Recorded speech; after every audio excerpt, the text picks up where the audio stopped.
Welcome to our lesson. QM, we're going to look at the first topic under descriptive statistics and data presentation. So this is the most basic topic that every statistician must understand, because out of this lesson, you are able to interpret data that will be presented in what are called pictograms, and also give inferences based on statistical information that will be produced. So this component of statistics is also very vital for your final stage, where you'll be doing your research. You call it GBS 800 or 700. This knowledge that you're going to learn now will be applied more then, because you need to understand how to interpret data. So to start with, we'll start with what we call data presentation. Now, under data presentation, we have a number of pictograms that you need to identify. Now, these pictograms are just emanating from what we already know. So I'll draw a few polygons and I'll ask you to identify them for me. So we have a polygon which looks like this. We have a polygon which looks like this. We have a polygon which looks like this.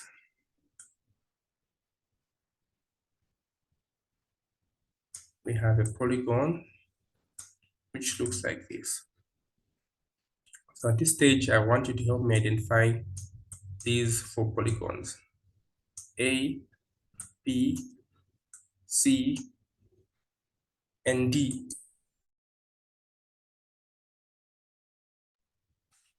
Quickly, our A is what? That's the histogram. Our A is the histogram. Our B. That's the bar chart. The bar chart. Anyone confirming or disputing?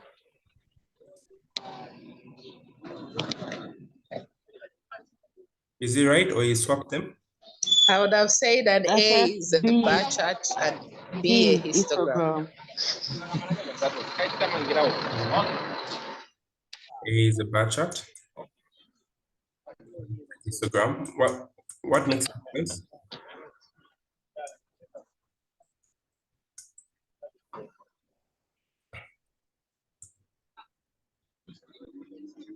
The bar chart has spaces. The histogram has no spaces. Then we go to our C and D. What is our C?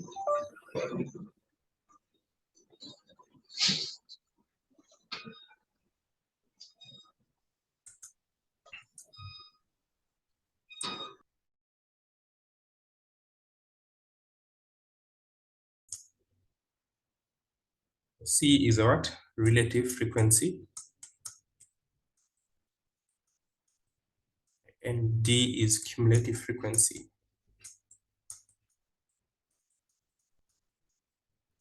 Okay. So are we together so far? And what is E?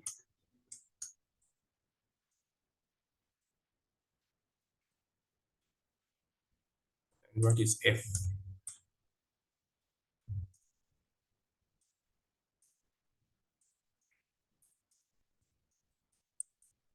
Is E? Let's identify these polygons. What is E?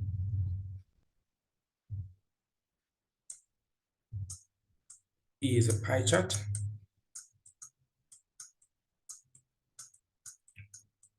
F is a what? F is a whisker box.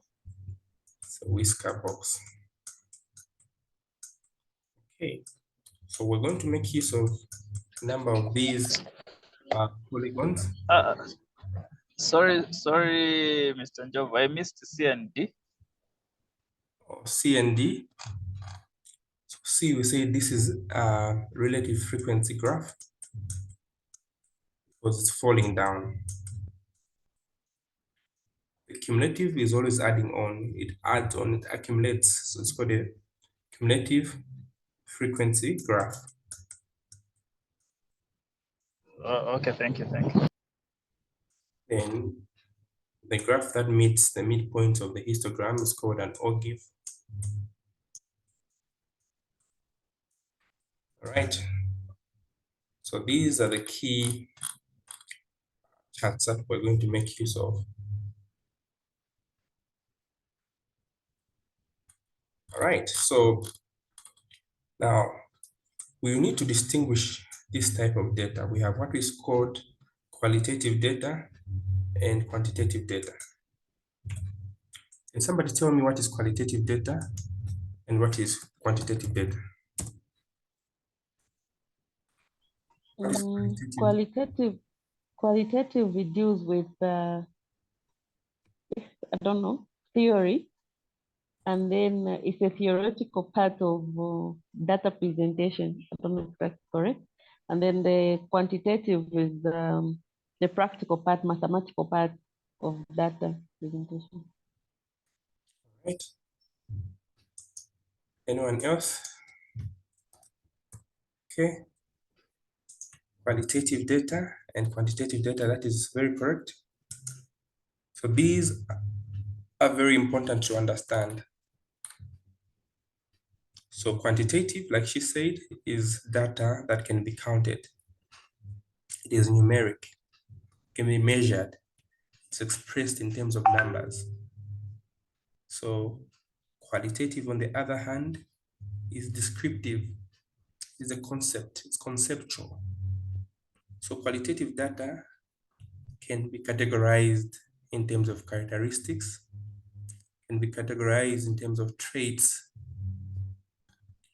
So when you're dealing with qualitative data, you can generalize them into texts, audios, videos, interviews, observations, notes, etc. For instance, what examples can we look at when we're dealing with qualitative data? For instance, your mood today is qualitative. Your skin tone, your language, that is qualitative. Quantitative, we're talking about data that can be generated in terms of tests, experiments, surveys, market reports. It gives figurative information. Now, for the qualitative data, we can quantify it. We can categorize it into what is called nominal and ordinal data. Under quantitative, we subdivide it into what is called discrete and continuous data. When we're dealing with discrete data, we're looking at data that cannot be broken into smaller parts. It is either 1, 2, 3, 4, there's nothing in between. So this is a type of data that consists of either positive or negative integers. An integer doesn't have a decimal, you know that. So when we're dealing with continuous data, on the other hand, we're dealing with data that can be broken down into infinite broken smaller particles, smaller segments. For instance, we're dealing with the weight between 2 kgs and 3 kgs. It can be 2.1, it can be 2.2, it can be 2.3. And that is what we call continuous data. It can also fluctuate in terms of what? A volume of liquids, 2.5 liters. So it is important to understand this type of data when you are considering information that you wish to pick on. So qualitative and quantitative data is important for quantitative and qualitative research. So you guys will be broken down into 2 groups in your final level, where you'll be doing quantitative research and qualitative research. When you're dealing with qualitative research, looking at information that is gathered from focus groups, case studies, phenomenons, etc. And when dealing with quantitative research, you're dealing with correlational data that you'll be collecting from experiments, causal experiments, and survey researches. And now I've explained quite a lot on this. It's very important that you understand this from your the onstart. Now, are there any questions before I proceed to bring in a few questions? Are there any questions at this point?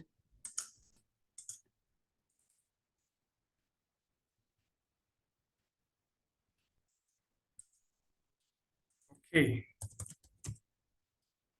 So if there are no questions,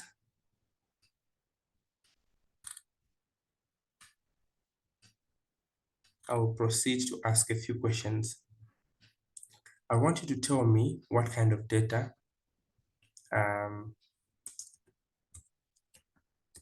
this is. Number one, the number of students in a class. You tell me whether it is quantitative and qualitative, whether it is discrete under quantitative or continuous under quantitative. The number of students in a class.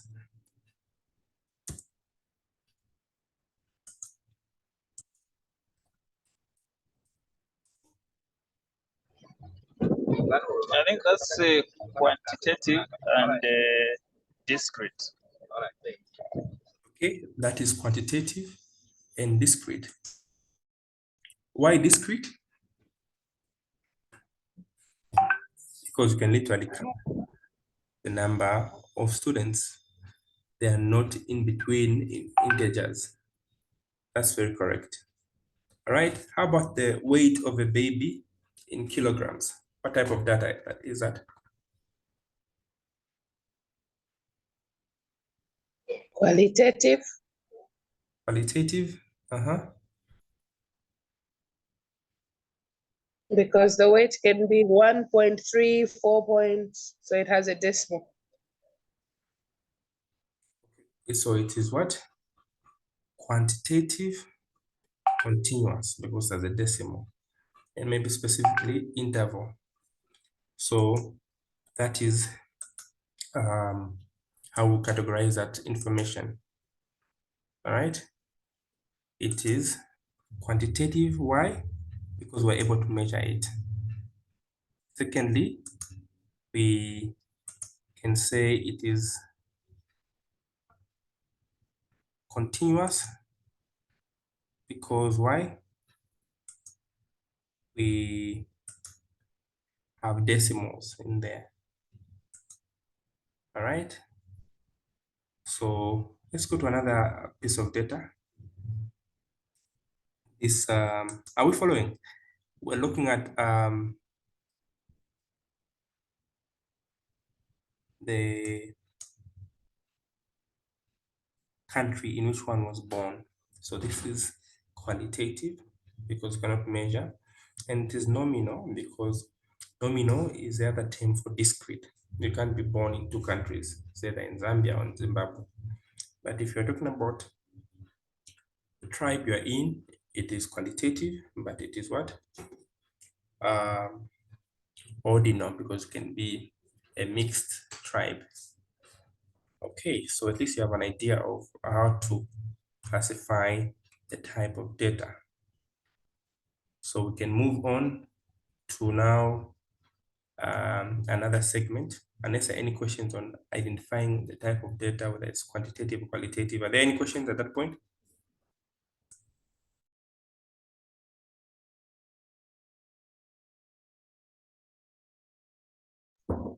If that is clear, we'll now proceed.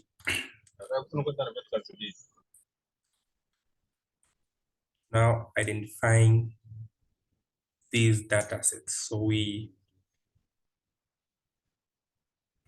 need to understand that information can be classified into what is called grouped data or ungrouped data. So this information that can be given may need to be grouped. So we need to understand how to classify group data and ungroup data. When data is like this, it's not yet grouped and put into clusters. It's called ungrouped data. So we're going to come up with what is called a frequency distribution table, and also a relative frequency distribution table, and also develop a cumulative relative frequency table for each of these data. So when you're given data which is ungrouped as follows, let's identify the figures that have been given there. So we've been given the values of X. These are discrete values. So we're dealing with discrete values. So we have a 0, we have a 1, a 2, a 3, and a 4. Right? So these are the discrete values. And the frequency of each of these ones here, for the zeros, we have 1, 2, 3, and 4. So here we put a 4 for the frequency. And the ones, we have what? 1, 2, we have 2. The twos, 1, 2, 3, 4, 5, 6, and 7. So we have 7 twos. The threes, 1, 2, 3, 4. So we have 4 there. And the fours, nothing there. 1, 2, 3. We have 3. So this is the frequency. Okay. Then we come up with the cumulative frequency. So cumulative frequency is CF.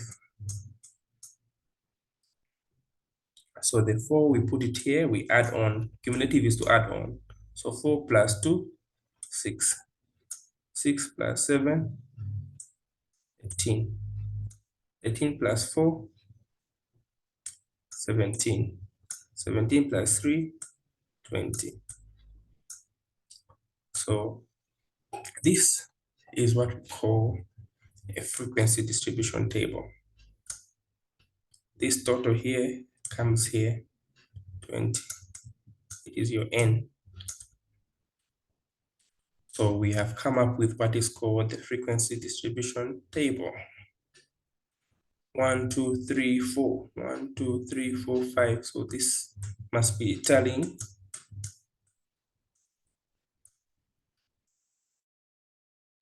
with the total here, which is 20. So sorry, Collins.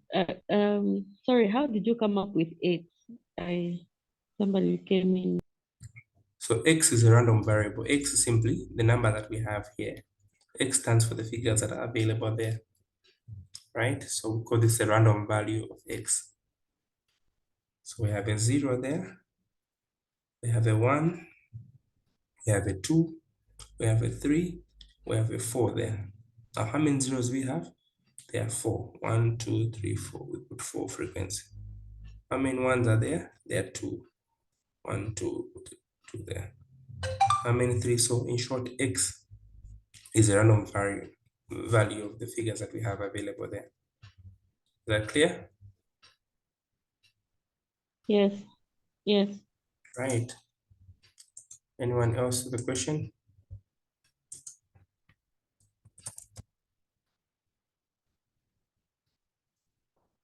Okay. You proceed. So you get your full marks there. Those are the 3 marks that you get there. Now we go to the relative. Relative means out of the total. So relative frequency.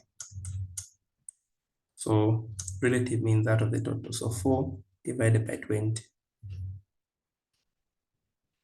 It is 0. What? 2 divided by 20. 0.1. 7 divided by 20. 0.35. 4 divided by 20, 0.2. 3 divided by 20, 0.15. The total must add up to 1. That is how we find the relative frequency. So we're now answering the second part. You can use one table to answer all this if you want.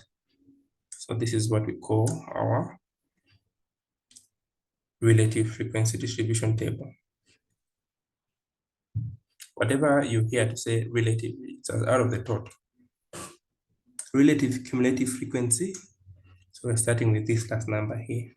Relative cumulative frequency. 20 out of 20 is 1. The last number must be 1 or 100. Okay. 17 divided by 20, you get 0. What? 0.85. 18 divided by 20, 0.65. 6 divided by 20, 0.3. And 4 divided by 20, 0.2. Or if you want better still, you can start with this one. 0.2, you put it there. You add to the 0.1, you get 0.3. You add to the 0.35, you get 0.65. You add the 0.2 there, you get 0.85. You add 0.15, you get 1. It's the same thing. So this is how we get our 8 marks. Are we together?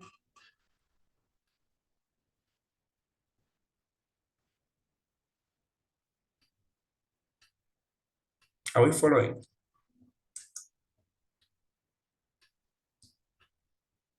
Yes. Okay. So this is on lesson 1, our data presentation. Now, you need to really pay attention because this is the most underrated topic. It's bulky, but sometimes it becomes tricky. Sometimes they'll give you, in terms of words here, we have about what?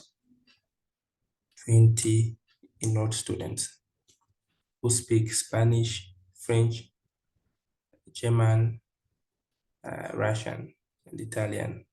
So using this information, you are being asked to come up with the frequency distribution table and to extract a histogram. So can somebody identify the random variable X? Is our X there? Language. Language is good. What language do we have there?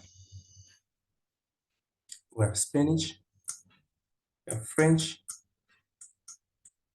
we have what? Italian, we have what? German, and we have Russian. Then what next comes in the frequency distribution table? The frequency. So what frequency do we have? The Spanish, how many do we have? 1, 2, 3, 4, 5. So you put your 5 there. French, 1, 2, 3, put your 3 there. Italian, 1, 2, put your 2 there. German, 1, 2, 3, 4, 5, 6, 7, put your 7 there. And Russian, there's nothing there. 1, 2, 3, put your 3 there. Then how do we come up with a cumulative frequency? Who can help me? Cumulative frequency, what do we do?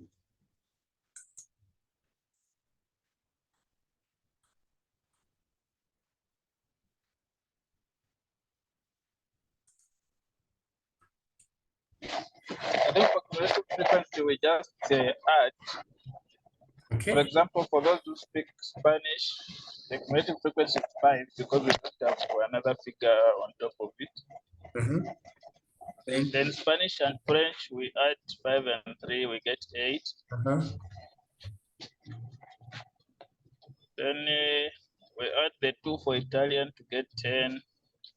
Then 17 there, then plus 3, 20. 20, correct. So this 20, does it tally with what we are told in here? The total number of students? Yes, 20 students. So we are done with our frequency distribution table. Now, how do we come up? Collins, sorry. Uh-huh. I'm a little bit behind how you find the cumulative frequency. Sorry. All right, the cumulative frequency, we start with this first number here, this 5. You put it here, all right? All together? Yes. Then you add 5 plus 3, 8, right? Then 8 plus 3, 10. Okay. And 10 plus 7, 17. 17, 17 plus 3, 20. 20. This 20 is the same 20, which is your n here. Is that clear? Yes. Right. Okay, so now how do we come up with the cumulative, with the frequency histogram? So we're going to use the same data that we have there. All right. So I'm going to put Spanish, French, Italian, German, and Russian. Spanish, French, Italian, German, and Russian. So here we have frequencies. The highest number is 7. So you can use whatever frequency you have. 1, 2, 3, 4, 5, 6, 7. So 1, 2, 3, 4, 5, 6, 7. So French is 5. 5 somewhere there. Spanish is 5. French is 3. 3 is somewhere there.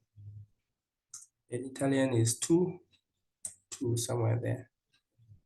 German is 7. 7 somewhere there. Russian is 3. 3 somewhere there. I'll redo this. This is at what?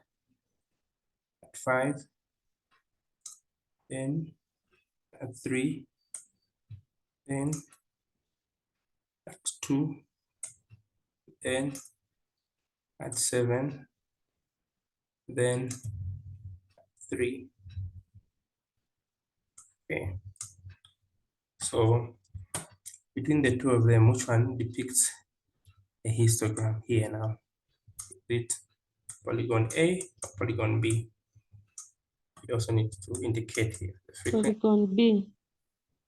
and here the language. Okay, frequency and the language. So which one? A and B is a histogram. She's saying polygon B. What do the others say? B. B. Okay. Why is A not correct? Because it's a bar chart and they are not connected, so it's showing that it's not continuous data. So. Exactly. So you see why it's important to understand how the pictograms look like.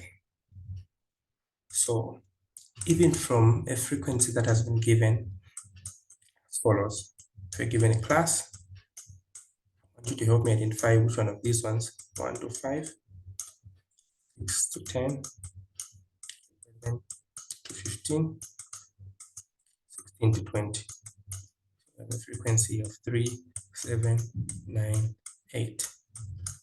Then you're also given another class here. The frequency you're given here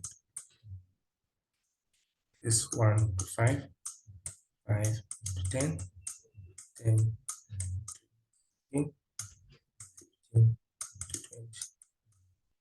3, 7, 9, and 8. So which one of the following A and B depicts a histogram and which one depicts a bar chart?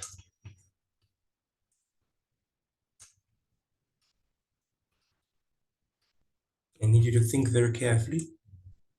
This is what we're going to discuss, especially this evening, on how to differentiate a bar chart and a histogram from the grouped data.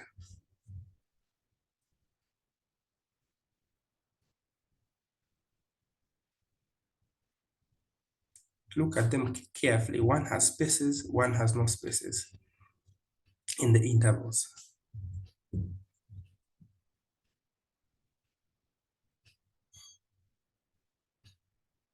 I think B, B is a what? histogram. Is a histogram, correct. And A, bar chart. Can you A explain? bar chart. Because there's gap of 1 here, right? A bar chart. Exactly, Yeah. Mhm. correct. So you need to be very careful to know. So when you're told to come up with a histogram and you're given such information, you need to convert it to a bar chart, a histogram data, by subtracting a 0.5 from the lower bound. This is called the lower boundary, and this is called the upper boundary. So for it to qualify to be a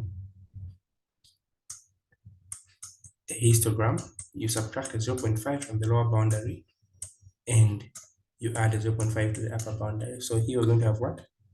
0.5 to what? 5.5. We'll subtract 0.5 here to what? 5.5 to what? 10.5. And here we're going to have 10.5 to what? 15.5. And here we're going to have 15.5 to what? 20.5. Same numbers 3, 7, 9, and 8. Does this now qualify to be a histogram? This one, yes. And this one, yes. Yes. Because you've closed the gaps of 1. While we are subtracting 0.5 this side, and here adding 0.5, because when you add these to 0.5 plus 0.5, it gives you 1. It is there to close the gap of 1. Between 0 and 5, there's a 1. Between 10 and 11, there's a 1. So the only reason why we're using a 0.5 is a correction term. We subtract 0.5 huku, and we add a 0.5 huku. So 0.5 huku and 0.5, so that we get rid of that error of 1. Are we together? So this is our first lesson on data presentation. So I will give you homework that I require in the evening before we go to the grouped data, as we elaborate on our box whisker plots and understanding in depth how to come up with what? The grouped data and ungrouped data. So for now, unless there are any questions, we end here. Are there any questions?